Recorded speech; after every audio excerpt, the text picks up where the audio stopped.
All right. Good afternoon, everyone, or good evening. I only have a few items to share. Number one, I want to discuss the funding initiatives. The region, we're doing a funding initiative to provide funding for aging caregivers 65 and older. And this helps us to reduce the wait list for folks that are waiting for residential services. And last year when we did this, we were able to decrease the wait list by 25%. So we're definitely striving to, help families that do not have any services with these initiatives. So we're hoping that they will use individual home supports, supportive housing, the community companion homes, assistive technology. So stay tuned. Case managers are working with families now. I also wanted to share that family grants are available for camp. So individual could work with their case manager, or if they're on the helpline case managers will assist with filling out those applications to get funding. The forums for Fourth Tuesday, they do continue and they are very informative. As some of you know that have attended those forums, families, tell their story, and providers come on and share their stories. And it's a good way to just learn about the services that DDS is providing. And so February 27th is the next one, and that will be self-determination at home, work, and in the community. So that's February 27th, and you can find the link on our website under Tuesday forums. Our next forum would be next month, and that's March 26th, and that will be residential transformation success stories. So stay tuned for that. That's hopefully we'll get a lot of good, a number of people to share their stories on the transformations and how did it work for them. Let's see. And the last thing I want to share is that we are rebranding our department of the state of Connecticut. So you're going to see that our website has currently has a different look, and it says Connecticut Developmental Services. And check out our website, and hopefully it is more user friendly. But if you have any feedback or you see anything that we may need to correct, please let us know, because it's still currently being under revisions. So that's all I have. Does anyone have any questions about anything? Oh, wait, I have one more. I forgot. The commissioner shared this earlier. Nurturing the Nurturer is a guide to parental safe care. And there's this program that we will be, let me see if I see a date on here. It's a webinar with keynote speakers and panelists. And this webinar focuses on personal development for parents and caregivers by sharpening their self-care toolbox. And we will be sharing this flyer, and you can share with any families that you think would be beneficial for. Rick? Hi. Oh. Yes, I have a question. It doesn't apply to me, but if you're aware of a family and that is over 65 and looking for supports, should they call their case manager? Absolutely. Okay. Yes. All right. Thank you. All right. My question is, I know I had attended the meeting about housing where the commissioner was, and he said that the department would be speaking to any families over 65. I haven't heard from anyone, but I think I'm assuming that if our case manager knows that, they would then talk to us. Correct? Yes. Okay, because we're both, my husband and I are 67. But I'm sorry, I didn't mean to interrupt, but are you already on a planning list? What do you mean by a planning list? That you already identified what your future, maybe the future needs are or future plan, and have something, and we already have presented it to Pratt.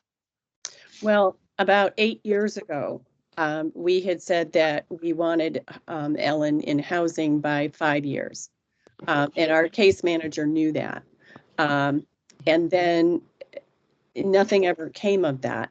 So we switched case managers. We have someone different. And that person said that Ellen had never been put on, a residential list. Like, it wasn't necessary. It was just future. But we had told her at the time that it was critical that she needed to have a place to live. So it's been 8 years.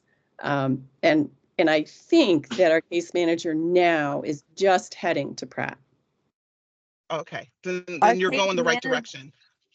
Our Okay. case manager now is amazing. I love her. That's wonderful to hear. Definitely you're going the right direction.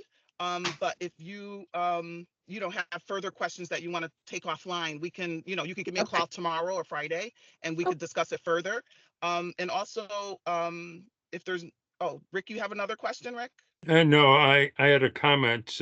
Kim, I would at least email your case manager and remind them that you have a request, you have an interest for Ellen, and might remind her in summary form what that looks like. Absolutely. Families don't get to see what goes into Pratt before it goes in, so you want to make sure she's got it right before it goes in. So, Okay. and I know you've expressed very detailed plans, so Yeah. I'm the Thank squeaky you. wheel, but it's not getting me anywhere. It's not, I'm and not, Ellen's No, but plan is definitely. even more detailed. But Well, that's awesome, but it's definitely good times to pursue this, and definitely, call your case manager to see, to get an update. And then if not, I do have Dawn on here, who's our private assistant resource director, everyone. and she's also someone that can help, follow up as well.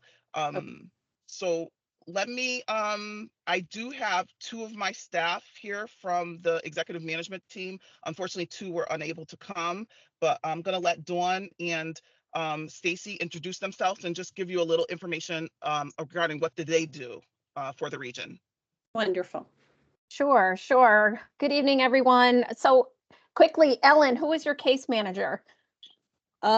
Jackie. Good night. I can find it. Okay.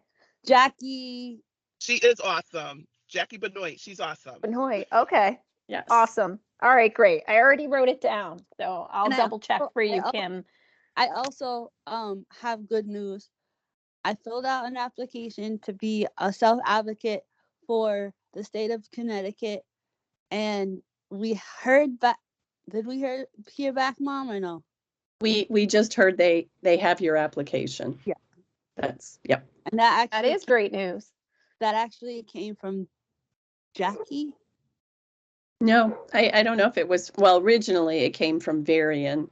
Yeah. And then Jackie sent it to us. Yep. Yeah. Okay, great. That is great news. So, hi, everyone. My name is Dawn Fry. I am the Assistant Regional Director over the private division in the North region. I've been with DDS for just about a year now, but prior to coming to DDS, I was the Executive Director for a mid-sized private provider that supported individuals in all regions of the state in both residential and day. So currently I am working collaboratively with the private providers to ensure that individuals are being supported in person-centered environments and plans. And I'm happy to answer any questions you may have related to partnering with a private provider either now or in the future. Thank you for having me. Hi, I'm Stacy Dawes. I'm the Health Service Director in the North Region. So my job basically is working with private providers in regards to the oversight for their health standards, and ensuring that nursing basically meets standards of care. And we review health standards, policies, and procedures and things of that nature. I do have a team of nurses who work with me, who are assigned to the different agencies. So our role is basically to go out, do some education, partner with providers. And if there's any concerns in regards to healthcare, I would be the person that you would contact and we could kind of, navigate that together. I've been in this position since 2015, and I'm sorry, 2019. And prior to that, I was the director of nursing in our public program.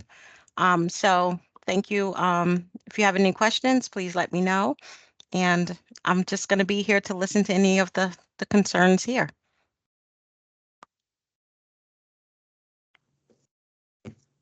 Thank you.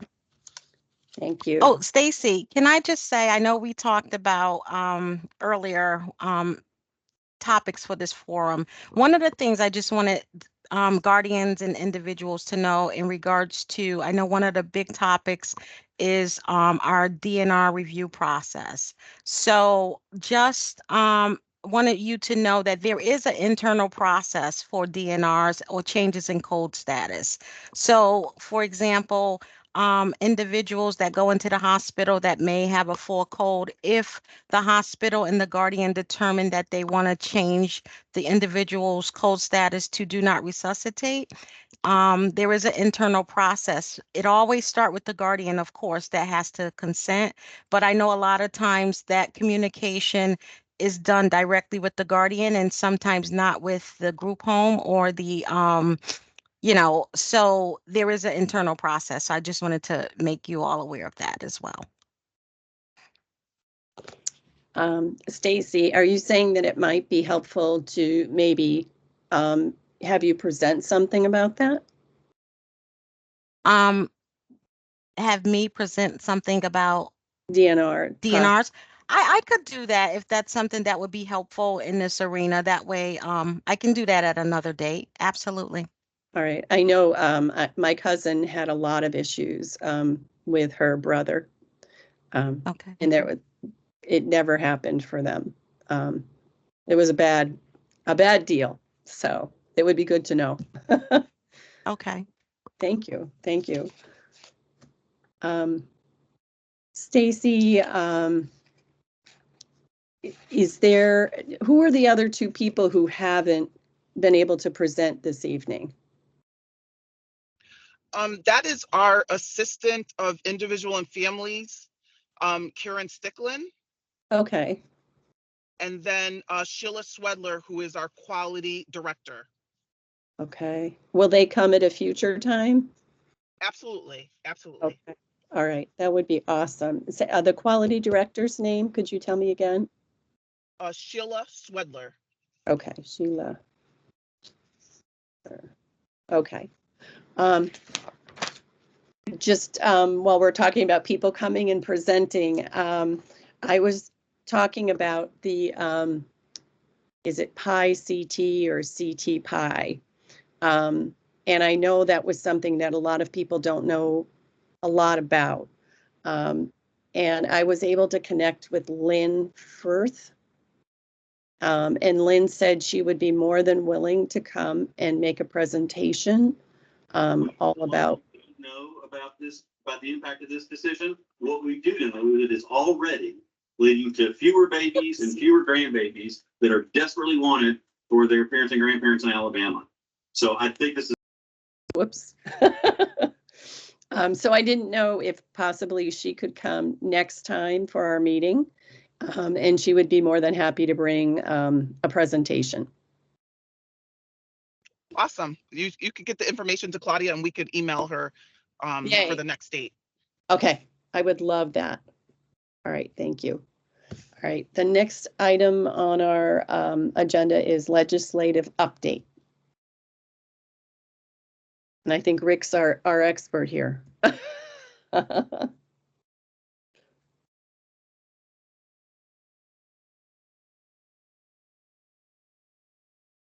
You're muted, Rick. You're muted, Rick. Whoops. Thank you. Next week is a busy week in addition to the fourth Tuesday forum on Tuesday. On Monday at 10 a.m., Commissioner Chef and the team, sometimes is usually accompanying him, will present the DDS budget request or budget adjustments to the Appropriations Committee. So that's at 10 a.m., room 2C at the Legislative Office Building. The budget bill is HB 5048. So that's at 10 o'clock. At 2 o'clock is the public hearing.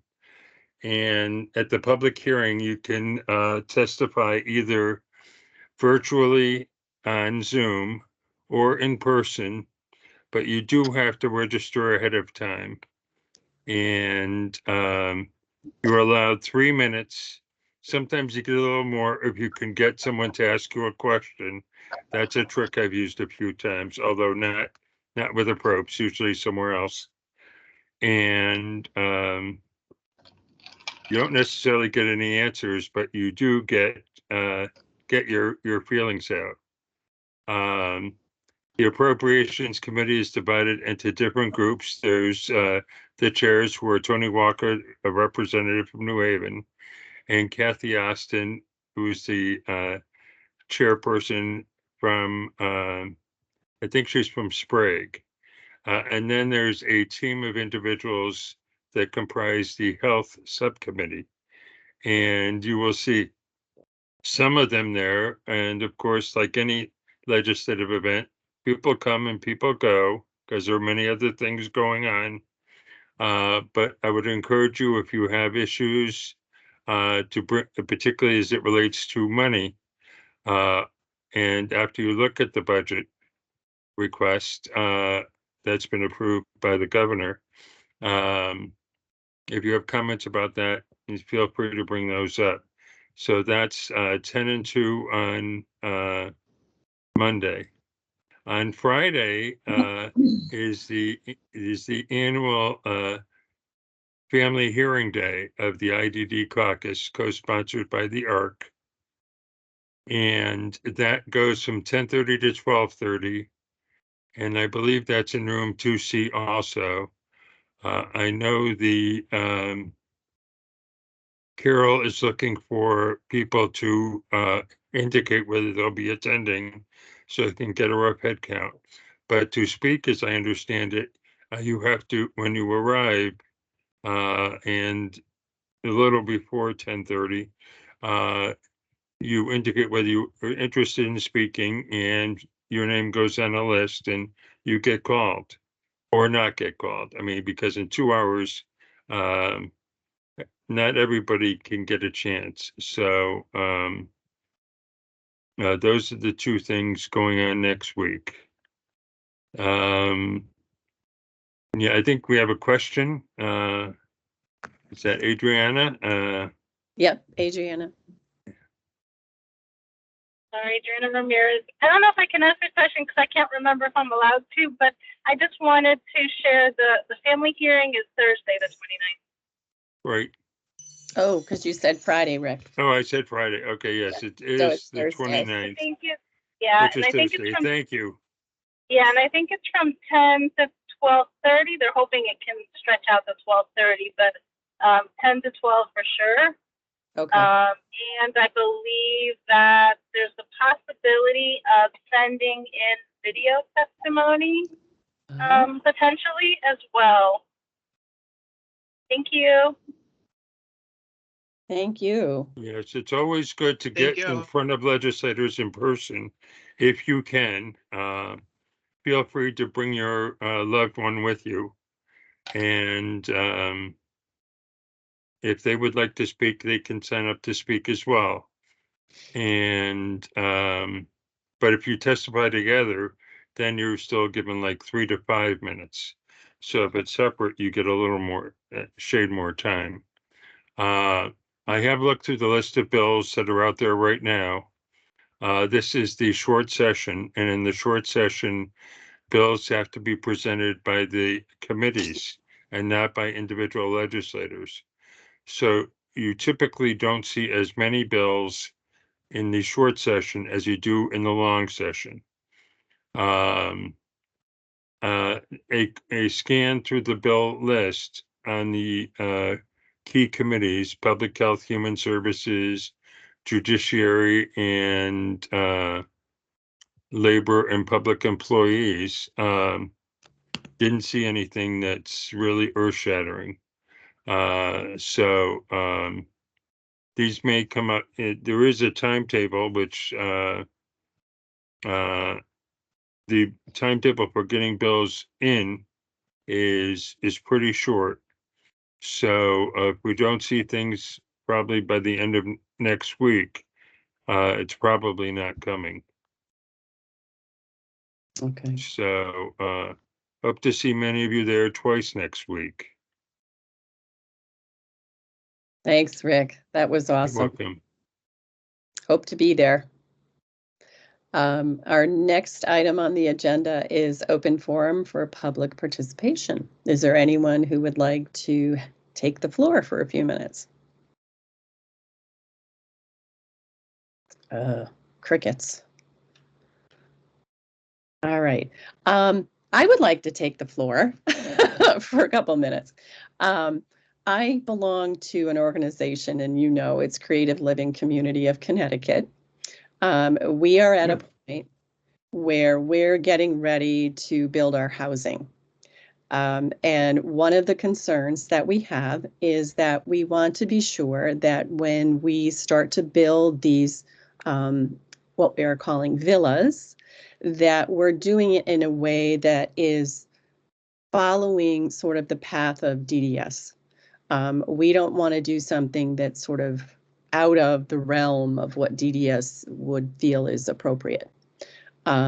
So we're actually going to be speaking to Krista, and I can't think of her last name.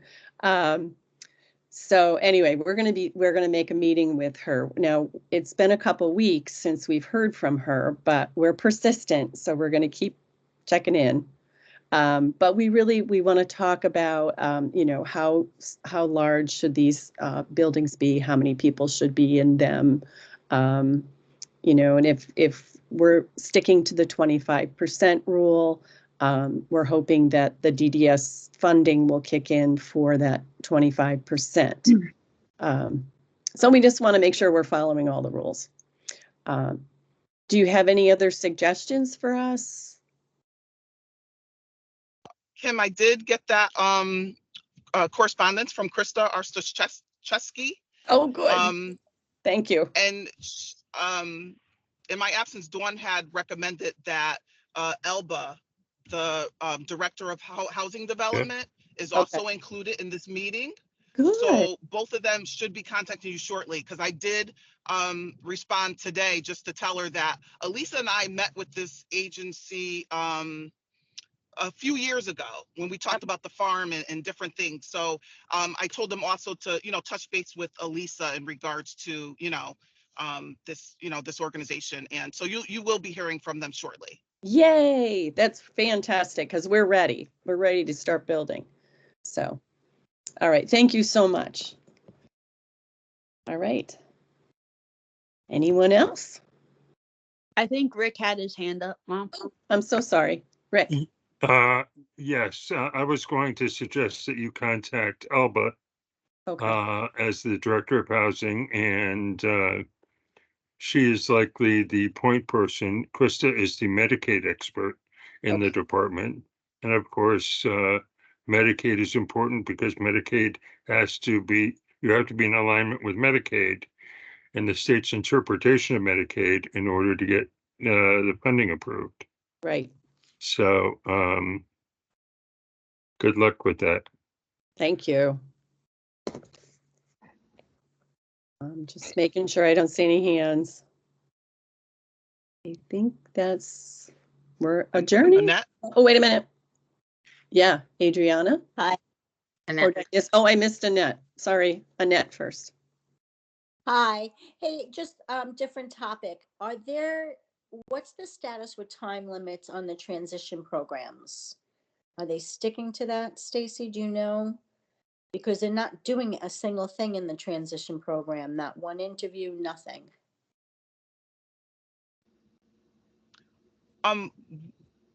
What transition program are you referring to? My son is in a transition program at Opportunity Works, and originally when he went into the transition program, there was a time limit on it. But I guess since they're not getting any jobs, they keep extending the time limit to the transition program. Okay, Have you heard so anything? I'm supposed to work with resource management. They're supposed to get me names of individuals that need extensions and why, and then I review that. So Okay. if you could contact me tomorrow and we could talk about it further. Okay. Okay, sounds good. So they are Okay. they kicking people out of the transition programs? No, I just need to review you know, what has transpired. Okay, nothing. And you know, just to okay, so so I need to ask the questions of, you know, why, and then I provide an extension and you know, make recommendations. How long are the extensions for? It depends on the situation. So let's, you know, let's definitely talk tomorrow so I can, you know, Okay. understand more of your son's, you know, Okay. you know, issue, and then we could All right, discuss I'll that. contact you tomorrow. Thank you. Okay. Thank you, Annette. Adriana? Hello again, it's Adriana Ramirez, Connecticut Family Support Network and family member. I just wanted to share some things that CTFSN is doing. These families are wanting to attend. I want to share, we're doing a workshop, fair housing for persons with disabilities next week. And we are also doing a workshop, mental health for parents, caregivers as well next week. And then wanted to share, save the date for May 2nd is we're hosting our annual One Voice conference. So we'll be sending out the save the date tomorrow, and then registration should open in March. I just wanted to share that information to let everyone know, and I'll send Claudia the flyer. Thank you. That's wonderful. Thank you. Oh my, I think that leads to adjournment. Unless someone else has something else to share or questions. I do not see any. So I think we are adjourned. Oh, wait a minute. We have one more, Adrian. Adriana's back. Adriana Ramirez, Connecticut Family Support Network. My brain's a little delayed today. I apologize. Thoughts aren't coming to me as quickly as usual. Just going off of what Rick was talking about, you know, it is a short session.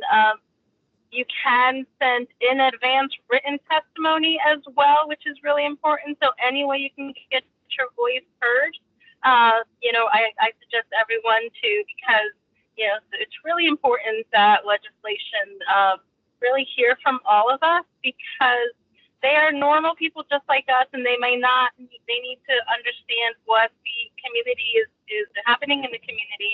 And sometimes it's good to share the good and what's working and what's not working, because sometimes what's working in one area can be translated into another area, those practices in areas that it may not be working, and create new ideas. So I really encourage everyone, not only family members, organizations, you know, because we are a community, and really just reach out and find a way to, you know, lift up your voice and for your family and your community. Thank you. Thank you. That was wonderful. Sometimes we just need that extra push. All right. Thank you. I think that we are adjourned. Have a good evening, everyone. See Take you care, next everyone. week. You too. Good Bye. night. And that feel better. Have a good evening. Yeah. Yep. Thank you. Bye. Thank you. Bye-bye. Bye.